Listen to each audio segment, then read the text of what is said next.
الحمد للہ وحدہ والصلاة والسلام علی من لا نبی بعدہ اما بعد فاعوذ باللہ من الشیطان الرجیم بسم اللہ الرحمن الرحیم واستبق الباب وقدت قمیصہ من دبر وألف یا سیدہا لدى الباب قالت ما جزاء من أراد بأهلك سوءا إلا أن يسجن أو عذاب أليم صدق الله العظيم وصدق رسوله النبي الأمين الكريم۔ سب تعریفیں اللہ رب العزت کے لیے اور بے شمار درود و سلام حضور نبی کریم رؤوف الرحیم صلی اللہ علیہ وآلہ وسلم پر۔ گزشتہ نشست میں سورہ یوسف کی آیت نمبر 24 پر ہم نے اپنی بات کو مکمل کیا اور بہت تفصیل کے ساتھ اس عنوان پر گفتگو ہوئی کہ حضرت سیدنا یوسف علیہ السلام کو جب اس زلیخا نامی عورت نے جو عزیز مصر کی بیوی تھی اس نے فریب دینے کی کوشش کی تو قرآن میں اللہ فرماتا ہے کہ وَهَمَّ بِهَا لَوْلَا أَن رَّأَىٰ بُرْهَانَ رَبِّهِ، اگر آپ نے اپنے رب کی دلیل نہ دیکھی ہوتی تو آپ بھی اس کا قصد کرتے۔ تو مراد یہی ہے کہ اللہ کی مدد اور رحمت کے بغیر کوئی شخص گناہوں سے نہ بچ سکتا ہے نہ نیکی کر سکتا ہے۔ اللہ فرماتا ہے کہ اسی طرح ہم نے یوسف علیہ السلام سے برائی اور بے حیائی کو دور کر دیا اور وہ ہمارے چنیدہ بندوں میں سے، یہاں تک ہم نے بات کو پڑھ لیا تھا۔ اب آگے اللہ تبارک و تعالی فرماتا ہے وَاسْتَبَقَ الْبَابَ۔ عربی میں استباق مراد ہے ایک دوسرے سے آگے نکلنے کی کوشش میں دوڑ پڑنا۔ واستبق الباب، دونوں دروازے کی طرف بھاگے، اور بہت تفصیل سے میں اس پر بات کر چکا ہوں کہ اللہ تبارک و تعالی نے اس حوالے سے کیا شرعی احکامات ہمیں عطا فرمائے، تو ہم نے گزشتہ نشست میں بہت تفصیلی گفتگو اس عنوان پر مکمل کی ہے۔ تو فرمایا واستبق الباب، تو وہ دونوں دروازے کی طرف دوڑ پڑے۔ وقدت قمیصہ من دبر، تو الاستباق طلب السبق الی الشیء، کسی چیز کی طرف بڑھنے اور اس کو پانے کی طلب میں ایک دوسرے پر سبقت لے جانے کی کوشش کرنا، تو وہ دونوں دروازے کی طرف پلٹ پڑے۔ القد القطع، تو عربی زبان میں قد کہتے ہیں کسی چیز کو کاٹنا اور پھاڑنا۔ وقدت قمیصہ من دبر، تو یوسف علیہ السلام کی ایک قمیص کا ذکر آپ کے بھائیوں کے حوالے سے واقع میں ہے۔ وَجَاءُوا عَلَىٰ قَمِيصِهِ بِدَمٍ كَذِبٍ، تو نعوذ باللہ من ذالک، وہ یوسف علیہ السلام کی قمیص پر جھوٹا خون لگا کر لے آئے۔ اور دوسرے مقام پر آپ کی قمیص کا ذکر اس طرح کیا گیا کہ وقدت قمیصہ من دبر، تو اس عورت نے آپ علیہ السلام کی مبارک قمیص کو پیچھے کی جانب سے پھاڑ دیا۔ وَأَكْثَرُ مَا يُسْتَعْمَلُ فِي مَا كَانَ طُولًا، تو بالخصوص قد عربی میں ایک پھاڑنا تو یہ ہے کہ آپ نے کسی چیز کو ارزن اور چوڑائی میں پھاڑ دیا، لیکن قد کا معنی ہوتا ہے کسی چیز کو طول سے اس طرح لمبائی میں پھاڑنا، تو گویا کہ قمیص کو گردن کی جانب سے پکڑا ہوگا تو وہ پھٹتے ہوئے نیچے تک آ گئی۔ وَأَلْفَ يَا سَيِّدَهَا لَدَى الْبَابِ، تو آپ مفتی اویس صاحب سے پڑھ رہے ہوں گے کہ کتبہ اس ایک مرد نے لکھا اور کتبہ ان دو مردوں نے لکھا، ٹھیک ہے۔ تو وَأَلْفَ يَا سیدہا لد الباب، تو ان دونوں نے کھڑا پایا، کس کو کھڑا پایا بھائی؟ وجد العزیز عند الباب، تو جب مرد اور عورت دونوں ایک ہی فعل میں ساتھ شامل ہوں تو مرد کے غالب ہونے کی وجہ سے پھر مذکر کا ہی صیغہ استعمال ہوتا ہے۔ وَأَلْفَ يَا سَيِّدَهَا لَدَى الْبَابِ، تو یہاں سید سے مراد کیا ہے؟ اس عورت کا شوہر، کیونکہ وہ سردار بھی تھا، بادشاہ بھی تھا، حکمران بھی تھا۔ وَأَلْفَ يَا سَيِّدَهَا، دیکھیں یوسف علیہ السلام نے عزیز مصر کے لیے رب کا لفظ استعمال فرمایا، جی انہو ربی، وہ میرا رب، یہاں بمعنی اس سینس میں کہ اس نے مجھے پرورش کر کے بڑا کیا ہے، ٹھیک ہے۔ رب ارحمہما کما ربیانی صغیرہ، تو آپ دیکھیں مجازن والدین کے لیے بھی لفظ رب استعمال ہوا ہے، تو یہاں لفظ سید، اس کو عام طور پر لوگ پڑھتے ہیں سید، یہ سید نہیں ہے،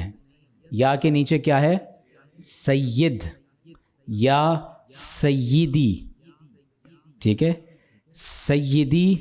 رسول اللہ صلی اللہ علیہ وآلہ وسلم، تو یہ سید نہیں ہے، لفظ کیا ہے؟ سید، سردار۔ تو ان دونوں نے اس عورت کے شوہر کو کھڑا پایا لد الباب یعنی عند الباب، دروازے پر۔ اب اس عورت نے فوراً جو ہے وہ اپنا سارا جو انداز تھا وہ تبدیل کر لیا۔ قالت، اور اس نے فوراً کہا، ما جزاء من اراد باہلک سوءا، ما جزا، کیا سزا ہے اس کے لیے جس نے ارادہ کیا تمہاری بیوی کے ساتھ سوءاً، برائی کا۔ تو سارا الزام اس نے حضرت یوسف علیہ السلام کے نعوذ باللہ سر ڈال دیا۔ یاد رکھیے گا کہ انبیاء علیہم السلام عمداً، خطاً، سرًا، علانیتاً، اعلان نبوت سے قبل اور اعلان نبوت کے بعد گناہ کبیرہ ہو یا صغیرہ ہو اس سے معصوم ہوتے ہیں،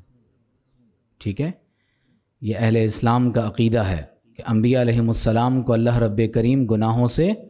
محفوظ فرماتا ہے، کیونکہ انبیاء کی جو اطاعت اور اتباع ہے وہ غیر مشروط ہے۔ اطیعوا اللہ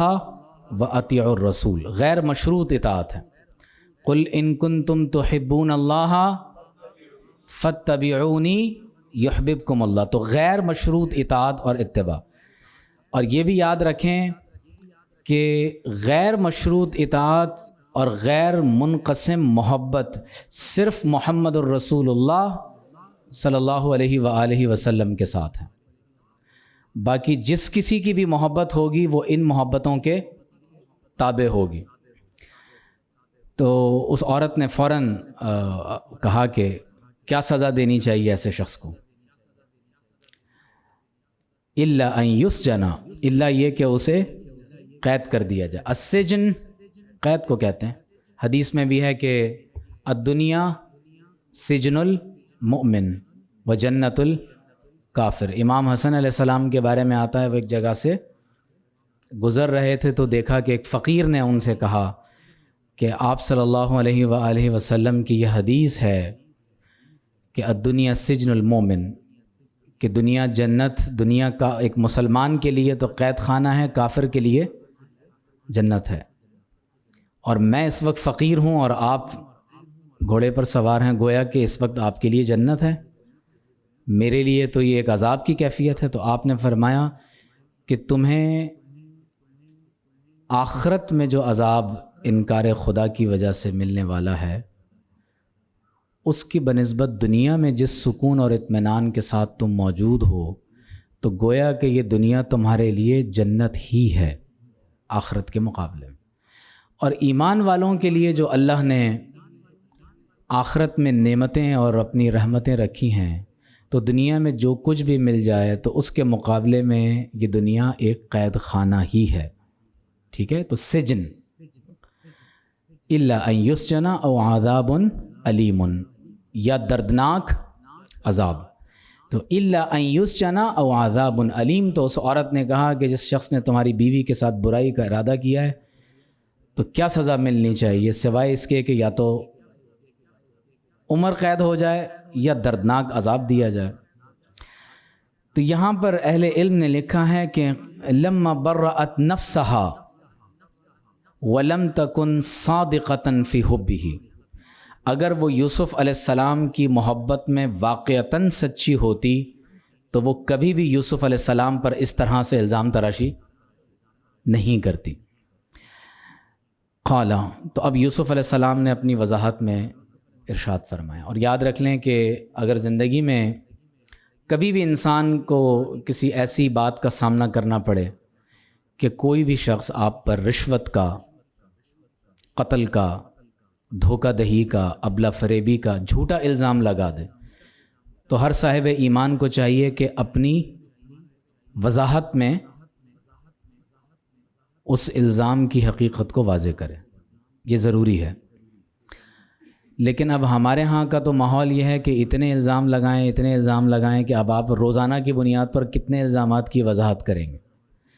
اور ماحول یہ بن چکا ہے کہ بجائے اس کے کہ الزام لگانے والے سے دلیل پوچھی جائے، جس پر الزام لگایا گیا ہے لوگ اس سے بات کرتے ہیں۔ یہ بھی ایک عجیب و غریب معاملہ ہے۔ قال، تو یوسف علیہ السلام نے فرمایا، ہی راودتنی عن نفسی، آپ نے فرمایا کہ اس عورت نے مجھے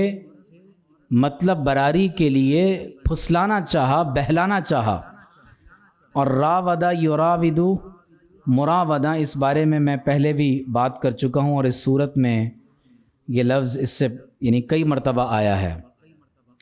وَأَصْلُ الْمُرَاوَدَةِ الْإِرَادَةُ وَالطَّلَبُ بِرِفْقٍ وَلِينٍ، کسی چیز کو بہت نرمی کے ساتھ طلب کرنا،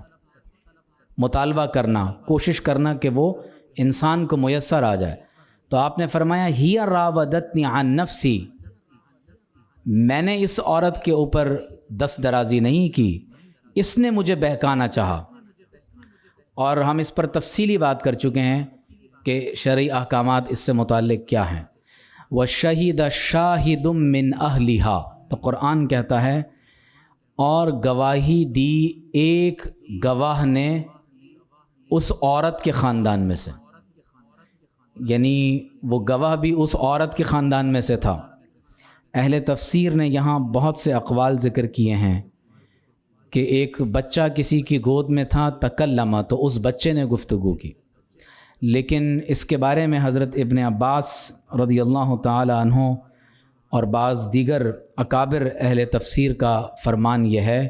کہ انہ رجل حکیم ذو عقل کان الوزیر یستشیرہ فی امورہ، یہ کوئی بچہ نہیں تھا بلکہ ایک بہت عاقل اور حکیم شخص تھا جس سے بادشاہ اپنے امور سلطنت میں مشاورت کیا کرتا تھا، اور وہ ہر وقت بادشاہ کے مصاحب کی حیثیت سے رہا کرتا تھا، لیکن تھا اس عورت کے خاندان میں سے۔ وَشَهِدَ شَاهِدٌ مِّنْ أَهْلِهَا، اب آپ دیکھیں وہ کتنا ذہین شخص تھا کہ اس نے جب قضا کا فیصلہ کیا تو اس نے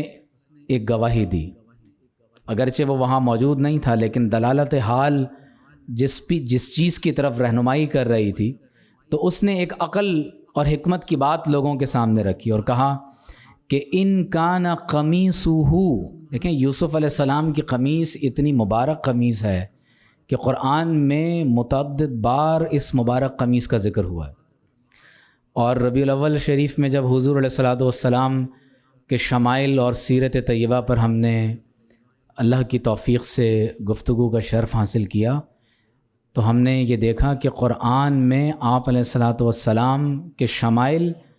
زیر استعمال اشیاء اور جسم مبارک اور بہت سی ایسی اشیاء جو آپ علیہ الصلوۃ والسلام سے نسبت رکھتی ہیں، قرآن میں جا بجا ان کا ذکر ہے۔ یا ایھا المدثر قم فانذر وثیابک فطہر، تو حضور علیہ الصلوۃ والسلام کے لباس مبارک کا ذکر بھی قرآن مجید میں۔